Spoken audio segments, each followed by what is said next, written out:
पिलाने इतिहास विषय पढ़ा। इतिहास विषयर प्रथम विषय होची इतिहास विषय धारणा।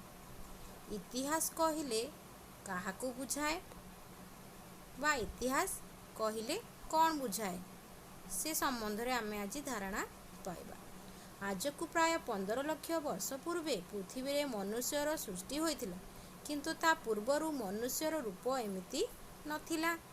नृबानर मानकर क्रम विकास घटी मनुष्य सृष्टि होइतिला। जेमिति गोटे नृबानर तापरे टिके ठिया हैला, तापरे सीधा चलला, पुणी तार लोमरे परिवर्तन आसला, तापरे मनुष्य सृष्टि हैला। वर्तमान पृथ्वी पृष्ठरे सेही प्रकार नृबानर नाहांती। सेही जातिर गिबन, ओरांगोटांग, गोरिल्ला, सिम्पांजी ए सबु देखा जाउछंती। एबे पृथ्वी रे ए सबु माने देखा जाउछंती। गोरिल्लार देहर गठन भली मनुष्य देहर गठन होइछि। सिम्पांजीर बुद्धि सहित मनुष्यर बुद्धि मेल खाउछि। मनुष्य मानकर सांस्कृतिक धारा, सामाजिक रीतिनीति और अस्त्रशस्त्र, कृषि कार्य, अग्निर आविष्कार और व्यवहार, चक्र उद्भावन विभिन्न सोपान दे मनुष्यर सांस्कृतिक आगको गति करुछि। एई सबु अग्रगतिर धारावाहिक विवरणी होछि इतिहास। अन्य भावरे कहिले मनुष्यर अतीत घटना गुड़िकर निरवच्छिन्न अग्रगति होछि इतिहास। इतिहास अर्थ होछि इंग्राजी रे हिस्ट्री। हिस्ट्री ग्रीक शब्द हिस्ट्रोरु आसी अछि। हिस्ट्रोर अर्थ होछि अतीत विषय रे जानिबा। इतिहास होछि एक वास्तव घटनावली जहाँ अतीत रे बास करथुबा मनुष्यंकर जीवन यापन प्रणाली उपरे विशेष आलोचना करे। इतिहास कहिले कौन? इतिहास आधार गुड़िक कौन? इतिहास रो आधार होछि प्रत्नतात्विक आधार, साहित्यिक आधार। प्रत्नतात्विक आधार संबंध में आमे जानिबा। प्रत्नतात्विक आधार कहिले प्रत्नतात्विक आधार मध्य 4 प्रकार।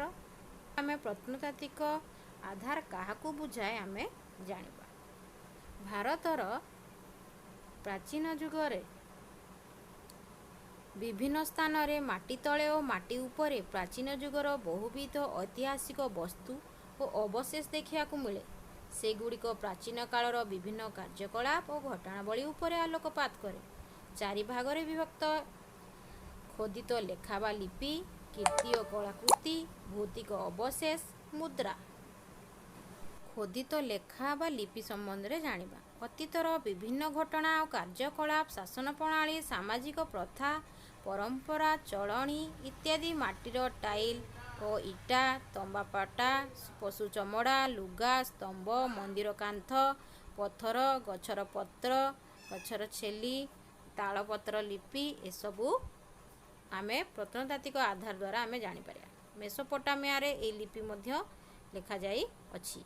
ए सबु प्रत्नतात्विक आधार द्वारा पाई अछु। जेमति ओडिसार भुवनेश्वर निकटवर्ती धौली पहाड़, गंजाम रो जौगढ़, एही ठारे आजकू प्राय 22 वर्ष तलर लेखा मान देखिबाकू मिले। ए सबु प्रत्नतात्विक आधार माध्यम खोदन करी आमे सबु जानि पाछु। कीर्ति और कलाकृति आम देश रे अनेक ऐतिहासिक कीर्ति रही। मंदिर, दुर्ग, राजप्रसाद, स्तूप, मठ इत्यादि सब रही। से सबुर निर्माण समय निर्माणकर्ता विषय आमे जानिपारू। यह छड़ा एसबु सामाजिक, सांस्कृतिक, धार्मिक, वैज्ञानिक चिंताधारा द्वारा सृष्टि होइछि। जेपरि आमर ओडिशार रही कोणार्क मंदिर, उदयगिरी पहाड़ रे थिबा हाथी गुंफा। यापर आसिला भौतिक अवशेष। प्रत्नतात्विक खननरू माटी पात्र, धातु पात्र, हाथ हथियार, अलंकार, अस्त्रशस्त्र, मूर्ति इत्यादि मिलता है। एगुड़िक अनुध्यान कले अतीतर घटना और मूर्ति संपर्क में अनेक तथ्य मिली। जमती चित्र पिलाने देखिपार भौतिक अवशेष गुड़िक। यापर आसला मुद्रा। इतिहास जानवर प्राचीन मुद्रा विशेष भाव में साहाय्य करता। जेमती शासक द्वारा प्रचलित होता से समय अर्थनीति, व्यापार वाणिज्य, सामाजिक विस्तृति यही सब द्वारा मुद्रा संबंध में आमे इतिहास विषय जानी परिबा। तापर आसला अतीतर विभिन्न घटना जानिबारे पुरातन साहित्य आमको अनेक साहाय्य करे। साहित्यिक धारा होची 3 प्रकार: धर्म संबंधी साहित्य, ऐहिक साहित्य, परिव्राजक विवरणी। धर्म संबंधी साहित्य रे ଯେଉଁ ସାହିତ୍ୟରେ ବିଶେଷ ଭାବରେ ଧର୍ମ ବିଷୟରେ ଆଲୋଚନା ହୋଇଥାଏ ଏଗୁଡ଼ିକ ଧର୍ମ ସମ୍ବନ୍ଧୀୟ ସାହିତ୍ୟ କୁହାଯାଏ। ଯେପରି ବେଦ, ଉପନିଷଦ, ପୁରାଣ, ମହାଭାରତ, ରାମାୟଣ। ଏଗୁଡ଼ିକ ଧର୍ମ, ସାମାଜିକ ବ୍ୟବସ୍ଥା, ରାଜନୈତିକ ଅବସ୍ଥା ବିଷୟରେ ଅନେକ ତଥ୍ୟ ମିଳିଥାଏ। ଐହିକ ସାହିତ୍ୟ କହିଲେ କ'ଣ ନା ଧର୍ମ ସମ୍ବନ୍ଧୀୟ ସାହିତ୍ୟ ବ୍ୟତୀତ ପ୍ରାଚୀନ କାଳରେ ଅନେକ ଗୁଡ଼ିଏ ସାହିତ୍ୟ ରଚନା କରାଯାଇଥିଲା। ସେଗୁଡ଼ିକ ଐହିକ ସାହିତ୍ୟ କୁହାଯାଏ।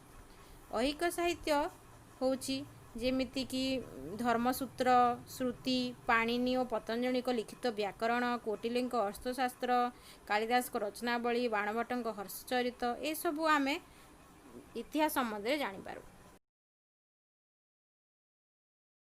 ପରିବ୍ରାଜକଙ୍କ ବିବରଣୀ। ପ୍ରାଚୀନ କାଳରେ ଅନେକ ପରିବ୍ରାଜକ ଭାରତ ଭ୍ରମଣରେ ଆସିଥିଲେ। ସେମାନେ ସେ ସମୟର ସାମାଜିକ ଅବସ୍ଥା, ଧର୍ମ, ରାଜ୍ୟଶାସନ ପ୍ରଣାଳୀ, ଅର୍ଥନୀତି ଭ୍ରମଣ ବିବରଣୀରେ ଲେଖାଯାଇଅଛି। ଉଦାହରଣ ମେଗାସ୍ଥେନିସ୍, ଫାସିଆଁ, ଜୁଆଂଜାଙ୍ଗ, ଆଲବେରୁଣି, ଇବନ ବତୁତା। ସେମାନଙ୍କ ମଧ୍ୟରୁ ଚୀନ ପରିବ୍ରାଜକ ହେଉଛନ୍ତି ଜୁଆଂଜାଙ୍ଗ, ଯିଏକି ଓଡ଼ିଶାକୁ ଆସିଥିଲେ। ଧନ୍ୟବାଦ।